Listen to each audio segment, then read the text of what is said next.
Hi, I'm Randy Vance. Today I'm in New Smyrna Beach on Everglades' brand new 315cc. Now this boat was introduced about a year ago, and Everglades has been refining it ever since, making a great boat even better. One of the things that we noticed right away is the performance that comes from this 25-degree dead rise hull. Unbelievable how smoothly it takes big seas. We were running over cruiser wakes full speed, and it was just like running across a deck of pillows. Now our performance on this boat was equally good with Mercury 400 horsepower motors. Why? Well, what we got was 53 miles an hour with over 250 gallons of gas in the tanks, and typically you're going to performance test a boat with less than 100, and that would have brought the speeds on this boat up over to 55, 56, 57. Here's what's really great about this boat. It is the range. You're going to get over 400 miles range when you're running the boat anywhere from 35 to 4,500 RPM. That means you can take the seas the way you want to and at the speed you need to. I want to walk you through this boat starting with the helm because that's remarkable, so come on with me right now. Now there's a whole lot going on here at the helm station, and let's start with what you're looking at with the wheel. You've got a carbon fiber wheel. This is an upgraded Brightwork design here. It's epoxy coated teak, 7 layers of epoxy. I like the fact that our 16-inch Garmins are flush mounted here. Gives you a really nice, neat look, but you can put in a pair of 22s if you like.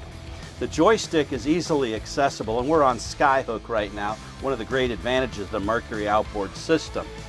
You've also got zip wake, and we found out these are perfectly tuned for this boat. They managed the pitch and roll. We really didn't even touch them during our performance testing, and that was impressive.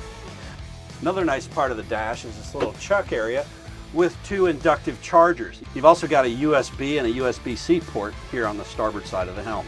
What else can I tell you about this setup? You've got a nice footrest down here. Now for shorter drivers, this step elevation folds out of the console, and if you turn and look at the console, you can see you've got a pair of very generous seats, and you could technically sit 3 people here if you like. Another thing I really want to talk about is the hardtop design and the wraparound tempered glass windshield. Now you've got a windshield that slides up and down on hydraulic jacks, and that's a patented system on every Everglades boat. If you look at the stanchions that hold the hard top up, now these are all built in the factory so that they match the powder coating of the rails and all of the side colors on the boat. What's more important about it is the way they fasten into the helm station so that there's no stanchions on the deck to stub your toes on. Another thing you'll notice is that you've got switches up here and down here. Those are the most commonly used switches on your boat, but if you go over here, you've also got digital switching throughout the boat, and every system on board, including the windshield, can be operated at the touch of that screen. I love that system. Now, as I said, the Everglades is built to fish, and I want to walk you through this. First of all, you've got 6 shotgun rod holders here on the transom. You've got rod holders all along the gunnels, including the Mate Series style. It's got a cup holder and a rod holder. You've got 2 live wells on this boat. Now, one of them is an option that comes with an additional fishing package. Each is 25 gallons, but this one here will convert to a wastebasket. That's a pretty handy feature if you're just going to spend the day on the sandbar. You've got 2 40-gallon fish boxes here, and they're macerated, and for a really big catch, there's an 80-gallon macerated fish box at the bow. Now when it comes time to pull your fish aboard, you're going to open this door right here. Now this is a 2-part door. We like that setup. Fold back flush. You've got more cup holders here, so when you're swimming, you'll add in the boarding ladder. Everybody can climb back aboard easily. Now there's also a safety ladder on the transom. In case you do fall overboard, you can deploy that from in the water and climb back in. Now rod holders, you also want to talk about the fact that we've got 6 in the hardtop. I like the fact that they've powder coated the frames, but they've left polished aluminum for the rocket launchers themselves. I think that's a cool look. You've also got rod hangers under the gunnel, and you've got pull-out lounge chairs here. These go beam to beam, and the mezzanine seats have a flip-up bolster so that you can flip them away, expanding your cockpit fighting space. Under the mezzanine seat is a cooler which can be equipped with a cold plate. Everglades also makes an optional rigging station which will replace these mezzanine seats. Now you're never going to be standing in water in this boat, no matter how rough it gets, because the oversized drains are going to scupper right overboard. In addition to the undergunnel rod racks, you've also got a tow rail here. Tuck your toes in under that when you're getting ready to gaff a fish.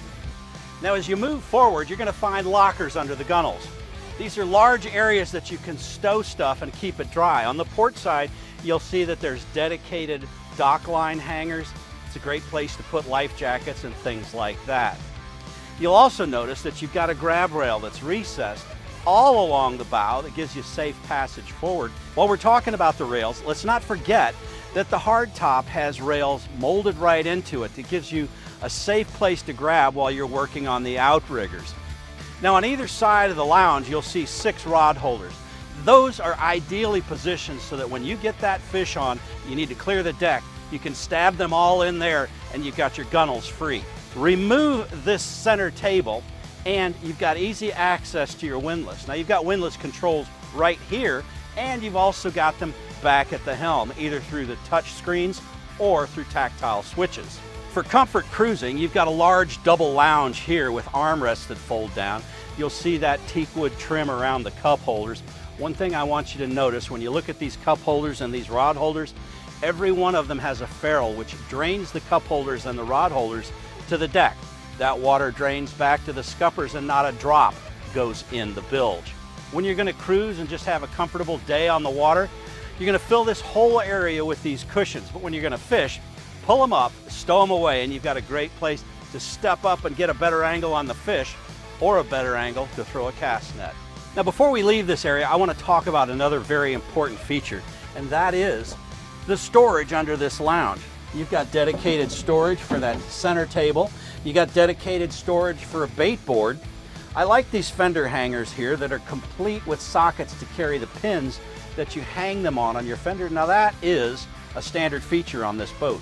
So are the hooks there, an ideal place to hang life jackets or to hang dock lines. Now there's an enormous compartment down below the helm station with dry storage in the front. You've got tuna stick holders, 2 steps to the sole below. There's a china toilet. One of the things that I like a lot, besides the fact that you've also got a freshwater sink down there, is you've got plenty of access to the back side of the helm station.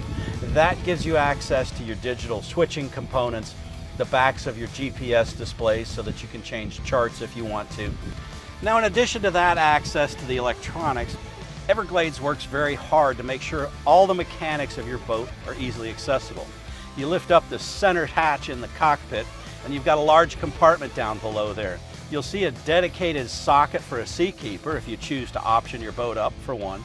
You've also got battery access, and then if you look aft, you'll see all the pumps and filters. Take a look at all those hose clamps and fittings. A, they're all labeled so you know what you're looking at, and B, the tab of each clamp has what they call a chiclet on it, which is a protective cap that keeps you from cutting yourself on them. Now in addition to the access to the bilge, you've also got raw and fresh water. Both have 25-foot hoses, so you can reach the entire interior of the boat with either. At the transom, you've got shore power on one side. On each side, you've got an electric reel outlet, and you've got a battery charger port as well. Now the Everglades 315cc is a hard-running boat. It is a hard fishing boat, but what you're going to appreciate about it is how well it's going to treat your family with comfort, luxury, and the features that are going to make them happy all day long.